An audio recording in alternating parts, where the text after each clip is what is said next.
लोग जान चुके हैं, पहले वीडियो में हमने फर्स्ट चैप्टर का 1.2 पढ़ा दिया था, बता दिए थे और बहुत ही अच्छे तरह से समझाए भी थे।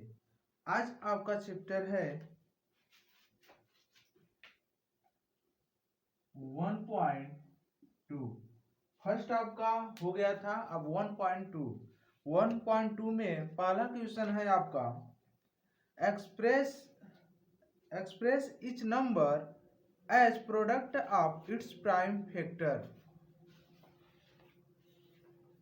किसी भी जो संख्या आपका दिया उसका क्या करना है, गुणनखंड निकालना है फैक्टराइजेशन से, ठीक, प्राइम फैक्टर की वजह से, ठीक। यानी पहला आपका दिया है, उसमें क्वेश्चन में दिया पहला आपका 140 दिया है, दूसरा आपका दिया है उसमें 156, तीसरा आपका दिया है उसमें 2825, चौथा आपका दिया है उसमें 5005, पांचवा दिया है 7429। यही आपका दिया है और बोला है उसको प्राइम फैक्टर से एक्सपेंस कीजिए, यानी विस्तार रूप से उसको लिखिए। बात करते हैं आपका 140 का अगर निकालते हैं तो 140 का क्या होगा, पहले प्राइम फैक्टर करेंगे 2, 2 से 35, 5 से 7, 7 से 1, यानी पहले का जब हम करेंगे तो आपको क्या होगा 140 equal to 2 into 2 into 5 into 7। बस इतना करके आपको छोड़ देना है। उसी तरह आप इसका निकालेंगे 156 का 2 से देंगे तो कितना होगा आपका 7 दूना 14 78, यानी फिर 2 से देंगे तो उसके बाद कितना होगा 2 3 6 2 9 18। उसके बाद 3 से जाएगा 3 1 जा 3, 3 3 जा 9, उसके बाद कितना जाएगा 13 से या 13 से। बस उसके बाद यहाँ से लिख देंगे हम 156 equal to 2 into 2 into 3 into 13। बस इसी प्रोसेस से आप इसका इसका और इसका निकाल लीजिएगा। चलिए अगला क्वेश्चन है आपका, सेकेंड नंबर क्वेश्चन दे दिया है, find the LCM and HCF of the following pairs of integer and verify that LCM into HCF equal to product of two numbers। यानी आपको बताना है जो दो संख्या दी हुई है, ठीक, इससे आपको HCF निकालना है, LCM निकालना है और उन दोनों का प्रोडक्ट भी करना है कि ये दोनों क्या इक्वल हैं कि नहीं है, ठीक। इसी के फार्मूले पे बेसिस पे आपको इसको फाइंड आउट करना है। तो पहले हम क्या करते हैं, पहला क्वेश्चन करते हैं हम सॉल्व। पहले क्वेश्चन को सॉल्व करते हैं आपका, तो लिखेंगे 26 को पहले हम फैक्टर निकालते हैं। 26 का फैक्टर निकालेंगे आपको क्या होगा 2 से भाग देव कितना होगी 13, 13 करने 13। यानी हिंदी मीडियम हो या इंग्लिश मीडियम हो, प्रोसेस आपका दोनों सेम होता है, बस थोड़ा सा क्या इंग्लिश में लिखते हैं, हिंदी का लैंग्वेज हिंदी में लिखते हैं, कोई दिक्कत नहीं होनी चाहिए, बस क्वेश्चन आपको समझ आनी चाहिए, ठीक। इसी प्रकार अब देखिए 26 का क्या हो जाएगा आपका 2 गुणे 13 हो जाएगा। उसी तरह हम 91 का निकालते हैं तो कितना होगा आपका 3 से मल्टीप्लाई होगा, 3 से कटेगी नहीं कटेगी, क्योंकि इन दोनों का सम क्या हो रही है 10 हो रही है, इसलिए नहीं कटेगी, ठीक। यहां से हम देते हैं 7 से 13 बार में और 31, कोई दिक्कत। अब उसी तरह हम 91 का यहाँ लिखेंगे 7 इंटू 13। अब इन दोनों में HCF क्या होती है, LCM क्या होती है। अब देखिए HCF की बात किया है, जो दोनों में कॉमन हो उसी को HCF कहते हैं, यानी इन दोनों में 13 कॉमन है तो आपका 13 क्या हो गया HCF। LCM की बात किया जाए तो इसमें जो कॉमन मिलता है उसको भी लिखते हैं, जो कॉमन नहीं मिलता है उसको भी लिखते हैं, यानी 2 इंटू 7 इंटू 13, ठीक। अब इन दोनों का प्रोडक्ट, यानी प्रोडक्ट की बात किया कितना हो जाएगा 182। अब देखिए बात करते हैं इसमें वेरीफाई, यानी वेरीफाई का है, यानी इसको मतलब इसको सिद्ध करना कैसे होगा, तो यानी LCM into HCF equal to कितना होता है, उसके बाद प्रोडक्ट्स ऑफ टू नंबर कितना होता है, यानी एलसीएम और एचसीएफ दोनों पता हो गया, यानी 3 इंटू 1 182, इन दोनों का प्रोडक्ट कितना होगा आपका 2366 होगी, 2366। अब उसी तरह दो नंबर का प्रोडक्ट, यानी इन दोनों का प्रोडक्ट इसका और इसका, टू नंबर दिया 26 इंटू 91, इन दोनों का प्रोडक्ट होगा आपका 316, यानी ये दोनों सेम आ गई, बस आपकी हो गई। इसी तरह सेम प्रोसेस के थ्रू आप इसको दूसरा और तीसरा कर लीजिएगा। बात करते हैं आप थर्ड नंबर क्वेश्चन की। क्वेश्चन आपका दे दिया है, find the LCM and HCF of the following integer by appearing the prime factorisation method, यानी उसको गुणनखंड विधि से आपको उसको निकालना है। क्वेश्चन दिया उसमें थर्ड नंबर में पहला क्वेश्चन आपका दे दिया है 12, 15 और 21। सेकेंड नंबर क्वेश्चन है आपका उसमें 17, 23, 29, 17, 23, 29 और आपका थर्ड नंबर क्वेश्चन दे दिया है 8, 9, 8, 9 और 25। ठीक, इसको गुणनखंड की विधि से आपको निकालना है। तो क्या होगा, पहले सर्वप्रथम पहले क्या करेंगे, इसका एचसीएम निकालेंगे। ठीक, किस मेथड से निकाले या किसी भी मेथड से इसका एचसीएम निकालेंगे, तो यानी 12 का क्या लिख सकते हैं, 12 का निकालेंगे, आपका क्या होगा 2, 6, 2, 3, 3, 1, यानी 12 इक्वल टू 2 इंटू 2 इंटू 3। उसी तरह 15 का निकालेंगे तो क्या होगा 3, 5, 5, 1, यानी 15 इक्वल टू 3 इंटू 5। उसी तरह 21 का निकालेंगे तो क्या होगा 3, 7, 7, 1, यानी 21 का 3 इंटू 7। बात करते हैं HCF। अब HCF इसमें क्या होगा, हमने बताया कि जो तीनों में कॉमन हो उसी को लेते हैं। तो देखिए यहाँ पर 3 कॉमन है, तो आपका HCF क्या आ गया 3। LCM की बात किया जाए तो LCM क्या होती है, LCM जो कॉमन मिलता है उसको भी लिखते हैं, जो कॉमन नहीं मिलता उसको भी लिखते हैं। तो यहाँ पर 2 कॉमन नहीं मिला, 2 इंटू 2 इंटू 3 तीनों कॉमन हुआ तो 1 लिखते हैं। उसके बाद 5 इंटू 7। अब देखिए इसका हम क्या करते हैं, मल्टीप्लाई करते हैं। तो इसका मल्टीप्लाई करेंगे तो कितना होगा 420। इसी प्रोसेस पे आप इसको करेंगे, इसको हम कर देते हैं, यानी 17 दिया, 17 का हम निकालेंगे 17 1, यानी 17 का निकालेंगे 1 इंटू 17। उसी तरह आप 23 का निकालेंगे तो 23 1 में जाएगी, यानी 23 इक्वल टू 1 इंटू 23। उसी तरह 29 का जो 1 इंटू 29, क्योंकि ये किसी भी संख्या से कटेंगे नहीं, इसे कहते हैं अभाज्य संख्या। ठीक, अब देखिए इसमें क्या होते हैं HCF इक्वल टू क्या होगी, जो तीनों में कॉमन होती है, यानी 1 1 कॉमन है तो 1 हो जाएगी। LCM की बात किया जाए तो 17 इंटू 23 इंटू 29। अब देखिए इसका हम मल्टीप्लाई करेंगे, तो इसका मल्टीप्लाई करेंगे तो कितना आएगा आपका 11 35 9, यही आपका होगा। इसी प्रोसेस पे आप इसको कर लीजिएगा। ठीक, चलते हैं फोर्थ नंबर क्वेश्चन दिया है, गिवन दैट HCF 306,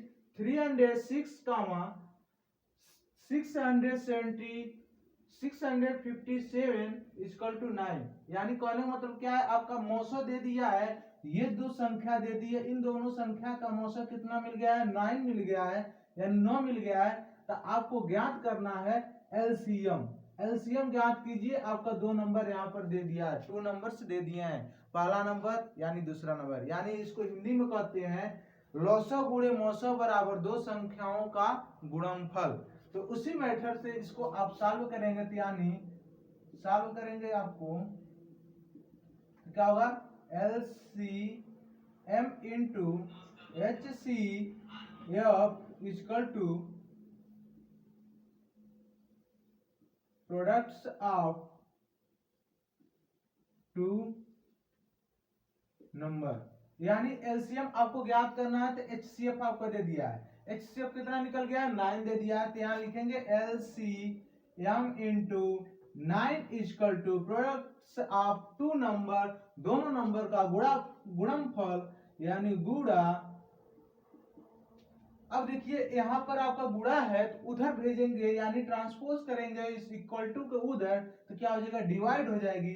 तो एलसीएम इजकल टू 306 गुणे 657/9। अब इसको काटते हैं या 9 काटेंगे तो इसका क्या होगा, 9 1 जा 9, 9 9 3 27, बचा कितना आपका 3, 9 चौको 36, यानी LCM इजकल टू 34 गुणे 657। तो LCM इजकल टू, अब देखिए 657 में हम गुणा करते हैं 34 का तो कितना होता है आपका 22 33 8, यानी 22 33 8, यही आपका क्या हो गया, आंसर हो गया, यही एलसीएम हो गई। चलिए बिना देरी किए नेक्स्ट क्वेश्चन देखते हैं, यानी 5वां क्वेश्चन क्या है आपका, 5 नंबर क्वेश्चन है, check whether 6 power n can end with the digit 0 from any natural numbers n। इसका कहने का मतलब देखिए, यूपी बोर्ड वाले भी ध्यान से, एकदम ध्यान से देखिए, इसका ये वैल्यू नहीं है, अब मानिए या ना मानिए, देखिए इंग्लिश वर्ड है तो ये घबराइएगा मत, इंग्लिश में और हिंदी में कोई फर्क होनी नहीं चाहिए। जो आप प्रोसेस, जो क्वेश्चन आप इंग्लिश में सॉल्व करेंगे सेम उसी तरह आपके हिंदी में लिखेंगे, कोई दिक्कत नहीं होगी, क्योंकि गणित का भाई हिंदी इंग्लिश थोड़ी ना होता है कि हाँ उसको ट्रांसफर करके हिंदी में लिख दीजिए, इंग्लिश में लिख दीजिए, ठीक है। दोनों हिंदी मीडियम हो या इंग्लिश मीडियम वाले हो, ठीक, सभी लोग ध्यान से पढ़िए, ध्यान से समझिए। देखिए जब ये दे दिया चेक वेदर n पे power n can in weather the digit 0 from any natural number, यानी कहा 6 पावर n, n मतलब क्या है, कोई भी संख्या हो जिसका यूनिट डिजिट यानी इकाई का मात्रक 0 होनी चाहिए। तो यानी 6 पे पावर यार कितना हो भी हो उसका 0 थोड़ी ना होगा, कब होती है, जब उसका गुणनखंड अब निकालेंगे 2 into 5 के रूप में होती है। इंग्लिश मीडियम वाले लिखेंगे if any number and with the digit if should be divided by 10, यानी कोई भी नंबर ऐसा, हिंदी मीडियम, कोई भी नंबर ऐसा होना चाहिए जो 10 से डिवाइड हो, यानी 0 लास्ट में किसी भी संख्या का होगा तभी 10 से डिवाइड होगी, ठीक। उसके बाद यानी 2 into यानी 10 है, सॉल्व करते हैं उसको, यानी 10 इजकल टू 2 into 5 के रूप में होगा, 2 गुणे 5 के रूप में होगी, ठीक है, 2 गुणे 5 के रूप में होगी। तब 6 का हम अगर फैक्टर करते हैं 2 into 3 के रूप में आ रही है, जब यहाँ पर 5 नहीं आ रही है तो उसकी यूनिट डिजिट आपकी 0 नहीं होगी, ठीक। जब इसका फैक्टर निकालेंगे, क्योंकि आपके रूप में इसका इतने के रूप में होना 2 into 5 के रूप में, यानी 2 गुणे 5 के रूप में होगी तभी आपके 0 होगी, अन्यथा नहीं होगी 0, ठीक। उसके बाद लिखेंगे आप फैक्टराइजेशन,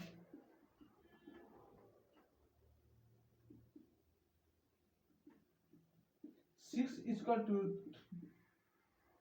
2 into 3 के पावर, अब देखिए यहाँ पर पावर n है तो इसके पावर क्या हो जाएगी n, ठीक। लेकिन ये इस रूप में 5 के रूप में नहीं आ रही है, तो इसलिए ये क्या होगी, देयरफॉर, यहाँ लिखेंगे देयरफॉर 6 पे पावर n इज नॉट, देखिए अब वो इक्वल नहीं है तो and with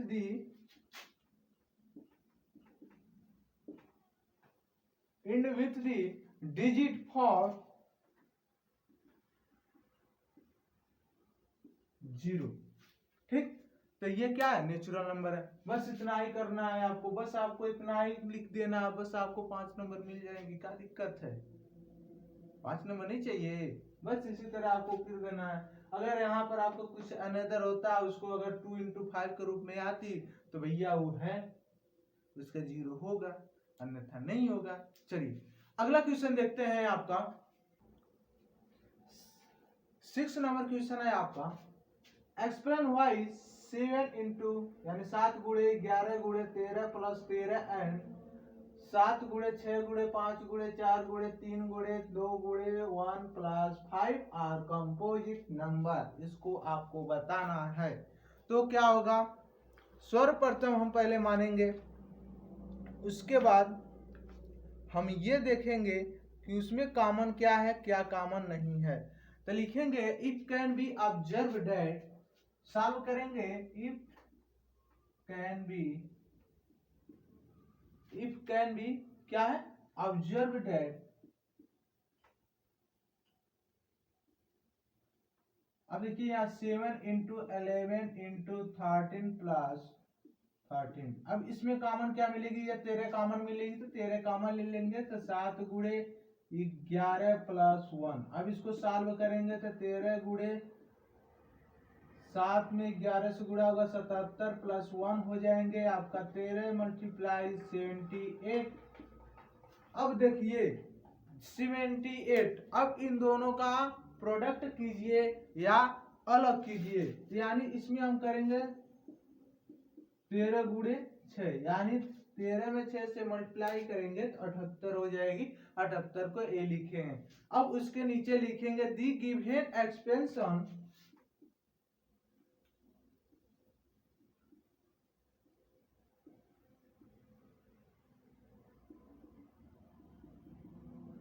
the given expansion has, देखिए 6 है 13 है, देखिए इन दोनों में क्या 6 और 13 है, इट इज फैक्टर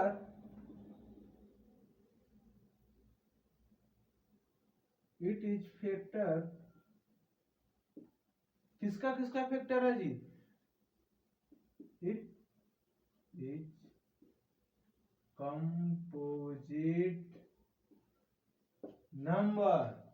ठीक है, ये क्या है, कंपोजिट नंबर इन दोनों में मिल रहा है ना, 6 और 13 मिल रहा है, बस कंपोजिट नंबर है।